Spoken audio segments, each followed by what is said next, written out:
Imagine a world choked by an unseen blight, a creeping death consuming humanity.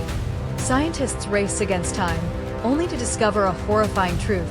Salvation demands an unspeakable sacrifice. A prophecy, ancient and chilling, points to a single innocent child, pure of heart, unknowing of the cosmic debt. Their existence, a beacon of hope, yet also the key to humanity's doom. The burden falls to you, the one chosen to make the impossible call. The future of every soul rests in your trembling hands, balanced against the life of an unwitting savior.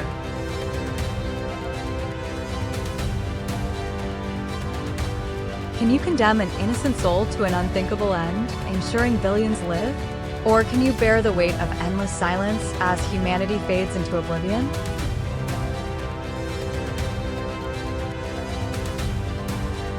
10, 9, 8, 7, 6, 5, 4, 3, 2, 1. This dilemma rips at the very fabric of our moral code. Do we embrace a cold utilitarian calculus, sacrificing the one for the many, knowing the profound injustice? Or do we cling to the sanctity of individual life, even if it means the end of all others? The choice forces us to confront our deepest fears, the terror of individual responsibility for collective suffering and the psychological scars of an irreversible, horrifying decision. What kind of world would such a salvation create? What kind of monster would such a choice make of you? The city holds its breath. A ticking clock counts down to catastrophe. Intelligence is undeniable. A devastating attack is hours away. You know who the true perpetrator is, but they are untouchable, beyond the reach of law. However, a perfect scapegoat exists, an innocent, unsuspecting individual whose guilt could satisfy the public and prevent the attack.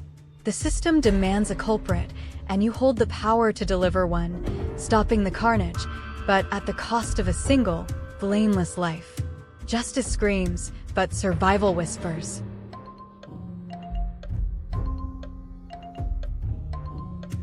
Can you live with a calculated lie, knowing an innocent suffers for your peace? Or will you stand by as the city burns, preserving a singular truth?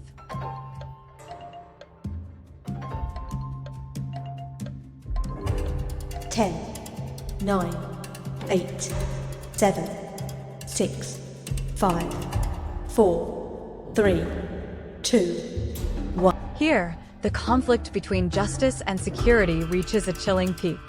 Is the protection of the many worth the deliberate destruction of one's life and freedom? This decision probes the very definition of justice and the moral compromises leaders are forced to make.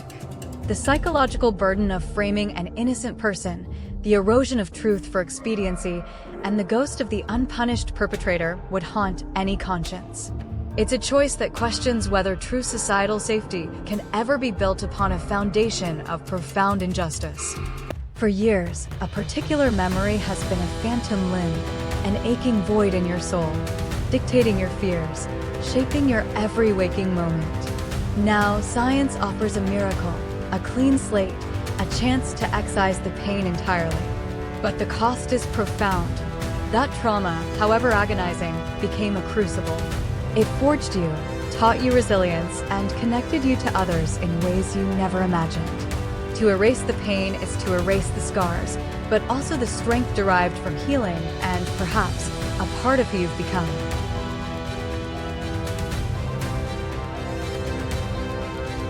Can you truly be you without the crucible that forged you? Or will the unrelenting pain consume you, even if it defines your deepest self?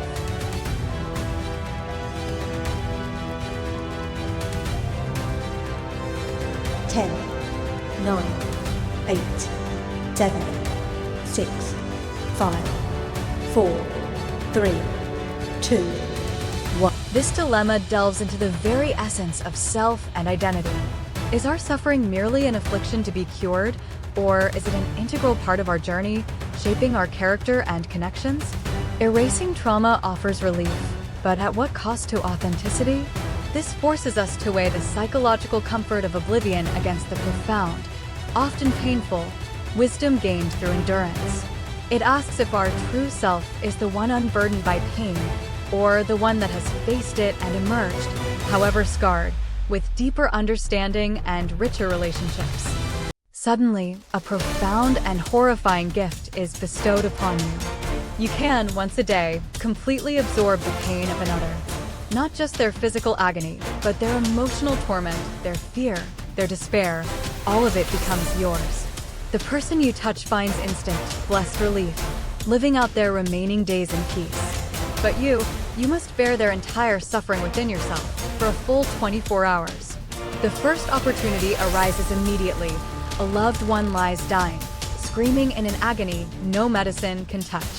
Their eyes plead with you.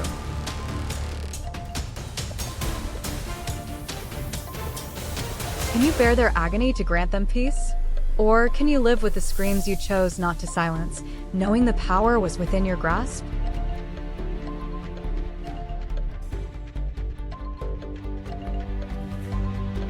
Ten, 9, 8, 7, 6, 5, 4, 3, 2, 1. This dilemma tests the very limits of human empathy and the burden of altruism. It transforms compassion from a noble sentiment into a tangible, excruciating experience. The psychological impact of willingly embracing such immense suffering, day after day, for a different stranger each time, is almost unimaginable. It questions whether true heroism demands such a literal taking on of the world's pain, or if self-preservation, even in the face of immense suffering, is a natural and perhaps necessary boundary. The guilt of inaction, however, would be a crushing weight. You unearth a devastating truth. Generations ago, your family suffered an unspeakable atrocity at the hands of another lineage. The crime was never avenged, justice never served. Now, through a twist of fate, the descendants of those perpetrators are within your reach. They're entirely innocent of their ancestors' sins, living ordinary lives, yet the scales of history remain unbalanced. The opportunity for retribution, for a balancing of the ledger, presents itself. The choice is yours: right an ancient wrong, or break the cycle of vengeance forever.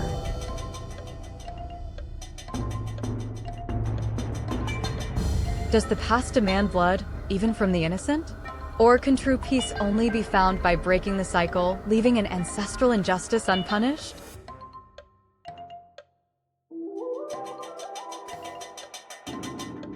Ten, 9, 8, 7, 6, 5, 4, 3, 2, 1. This dilemma explores the corrosive power of generational trauma and the elusive nature of justice.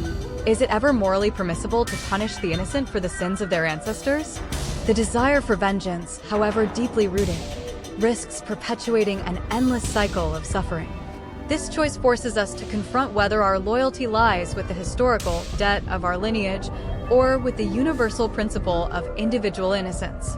The psychological burden of carrying forth an ancient feud, or conversely, the unresolved grief of an unavenged past, would be immense.